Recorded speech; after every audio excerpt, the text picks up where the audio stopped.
आज एक सवाल के साथ शुरुआत करूं तो tell me on the Indian map what is the crown joule.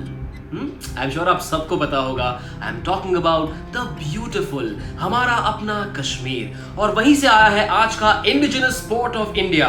मैं हूं Manish Batavia and you are watching the Fit India Ek Bharat श्रेष्ठ भारत शो, जहां पर मैं आप सबकी इंट्रोडक्शन कराता हूं कुछ ऐसे पारंपरिक भारतीय खेलों से जिनकी कहानी, उनका पेस, उनकी स्पीड, एजिलिटी आप सबको लेकर जाएगी एक अलग दुनिया में, बिना टिकट, बिना टाइम मशीन। भाई ये खेल भारत की मिट्टी से जुड़े हैं और हमारी संस्कृति का एक अहम हिस्सा रहे हैं। और कश्मीर से आज जिस मार्शल आर्ट्स फॉर्म को मैं लेकर आया हूं उसका एक बड़ा ही अलग सा, अनोखा सा, नया सा नाम है। It's called SQAY, स्के।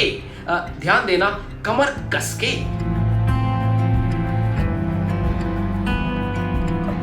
अब तो आप पक्का इस शब्द स्के के बारे में सोच रहे होंगे। ये एक पर्शियन शब्द है जिसका अर्थ है नॉलेज ऑफ वॉर।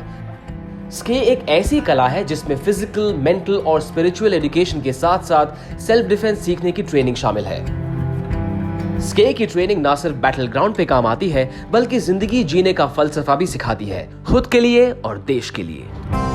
माना जाता है कि हजारों साल पहले कश्मीर की खूबसूरत वादियों में शुरुआत हुई थी स्के नाम के इस मार्शल आर्ट्स फॉर्म की। अब आप सोचोगे यार, मार्शल आर्ट्स और इतना खूबसूरत कश्मीर, ये कॉम्बो समझ नहीं आया। ये हुआ कैसे? हुआ कुछ ऐसे। पैराडाइज ऑन अर्थ के रूप में मशहूर जम्मू और कश्मीर अपनी सुंदर वादियों, snow cap mountains, wild life, स्मारकों, मेहमान नवाजी और लोकल हैंडीक्राफ्ट्स की कलाओं के लिए वर्ल्ड फेमस है। और यहाँ के एडवेंचर्स को कैसे भूल सकते हैं? Skiing, golf, trekking, river rafting, paragliding, camping जैसी एक्टिविटीज कश्मीर को और भी रोमांचक बनाती है। स्के की शुरुआती इतिहास पौराणिक कथाओं से संबंधित है। कश्मीर पे हमेशा से बाहरी आक्रमण होते रहते थे और इससे बचने के लिए यहाँ के लोग स्के मार्शल आर्ट को प्रैक्टिस करते थे। आज से लगभग 6000 साल पहले पूरे कश्मीर को एक तूफान ने नष्ट कर दिया था। जो लोग बच गए थे वे स्के मार्शल आर्ट तकनीक को इस्तेमाल करके शिकार और जंगली जानवरों से अपनी रक्षा किया करते थे। एक और कथा के अनुसार कश्मीर में रहने वाले नागा साधुओं ने इस कला की शुरुआत की। बाहरी आक्रमणों से अपनी सभ्यता और संस्कृति को बचाने के लिए इन्होंने स्के मार्शल आर्ट को अपनाया। बाद में राजाओं के संरक्षण में इस मार्शल आर्ट को विकसित किया गया। इसमें सबसे प्रमुख नाम है राजा दिव्यदेव का, जिन्होंने कश्मीर को दुश्मनों से बचाने के लिए अपने सैनिकों को स्के की ट्रेनिंग दी और सेना में इस कला को सिखाने का आदेश पारित किया। लेकिन फिर न जाने किसकी नजर लग गई और लोग धीरे धीरे इस आर्ट फॉर्म को भूल गए। और फिर like all other great stories, इस कहानी में आया twist and Ske made a comeback in the 1980s. Welcome back, Ske.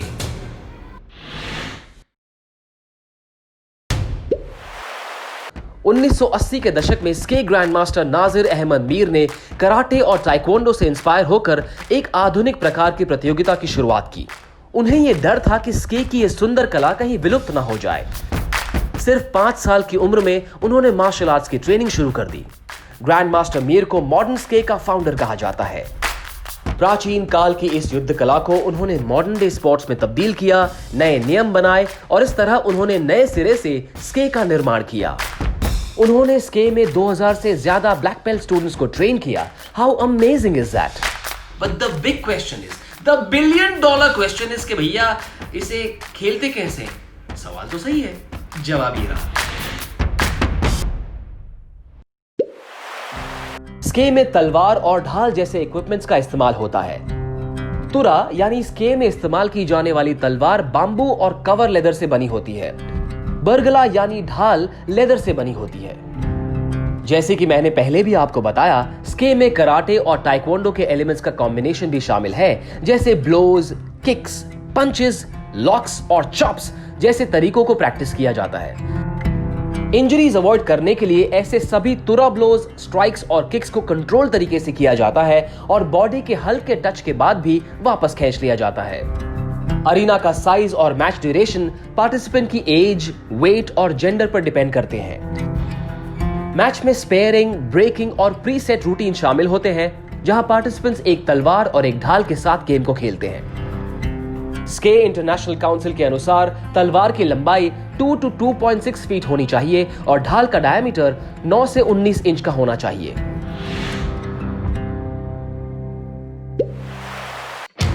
Like every other sport, स्के में भी कई इंटरेस्टिंग टूल्स का इस्तेमाल होता है, जैसे कि तुरा। अंडर 17 एज ग्रुप के लिए फाइबर स्टिक से बनी तुरा की लंबाई 30 इंच होती है और ये सॉफ्ट लेदर से कवर्ड होती है। वहीं अंडर 14 बॉयज और गर्ल्स कैटेगरी के लिए तुरा की लंबाई 24 इंच होती है। बरगला यानी ढाल अंडर 17 और अंडर 19 गर्ल्स और बॉयज कैटेगरी के लिए सॉफ्ट लेदर से बना सर्कुलर रिंग होता है, जिसका डायमीटर 12 से 13 इंचेस के बीच होता है। और अंडर 14 बॉयज और गर्ल्स कैटेगरी के लिए इस ढाल का डायमीटर 9 से 10 इंच का होता है। चेस्ट गार्ड जो लेदर से बना होता है और जाहिर बात है कि ये खिलाड़ी के चेस्ट और बॉडी को कवर करता है।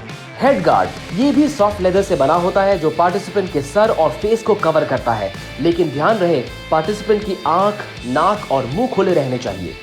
और एक बात याद रहे कि ये सारे equipments international council of Sqay से अप्रूव होने चाहिए। स्के नाम के स्कूल में देख लिए टूल्स और समझ लिए rules. Are you feeling cool? या let me make you feel cooler. Now here's the last piece of the puzzle which talks about competition and training.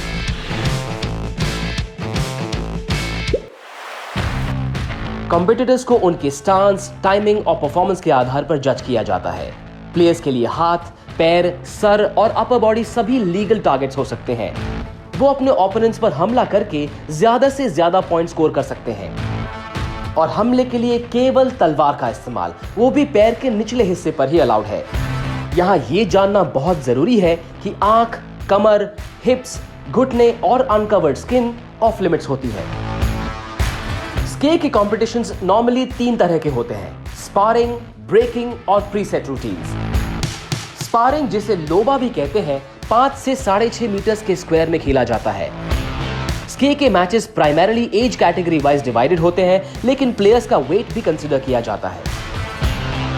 एक जोरदार मवाशी किक यानी हेड गार्ड के किसी भी ओर किए गए किक के लिए एक ड्रे यानी 3 पॉइंट्स दिए जाते हैं। अगर किसी प्लेयर के द्वारा पेट पर एक किक को इफेक्टिव तरीके से मारा जाता है तो उसे एक धा यानी 2 पॉइंट्स दिए जाते हैं।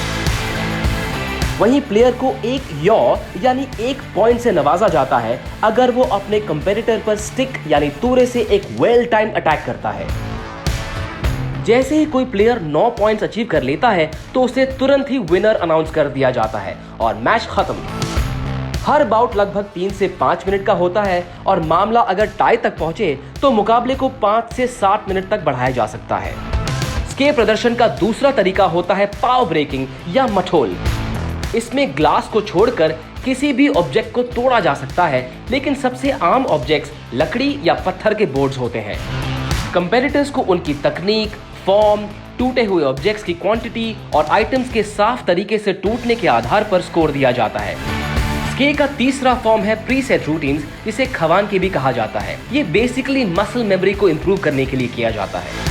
खवानके का डेमोन्स्ट्रेशन एक 5 मीटर स्क्वायर के अंदर किया जाता है और कंपेटिटर्स को स्टांस, टाइमिंग और परफेक्शन ऑफ फॉर्म के बेसिस पे जज किया जाता है।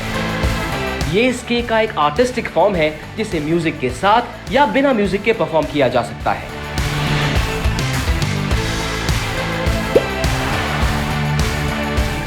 अभी तक स्के का खेल इंडिया के साथ साथ Bhutan, Nepal, Bangladesh, Azerbaijan, Jordan, Iran, Georgia, Syria और टर्की के साथ 50 से भी ज्यादा देशों में छा चुका है। यहाँ एस्पायरिंग प्लेयर्स को प्रॉपर ट्रेनिंग दी जा रही है। इंडिया की बात करें तो जम्मू और कश्मीर के अलावा गोवा, महाराष्ट्र, दिल्ली, अंडमान निकोबार, असम, मध्य प्रदेश और हिमाचल प्रदेश में भी ये मार्शल आर्ट काफी लोकप्रिय है। ज्योग्राफी भी देख ली, इक्विपमेंट, ट्रेनिंग, कंपटीशन, सब कुछ पता चल गया। You guys know it all. स्के पसंद आ गया ना? I'll be back very soon on the Fit India एक भारत श्रेष्ठ Bharat show with the story of yet another indigenous sport of India. Until then, stay fit.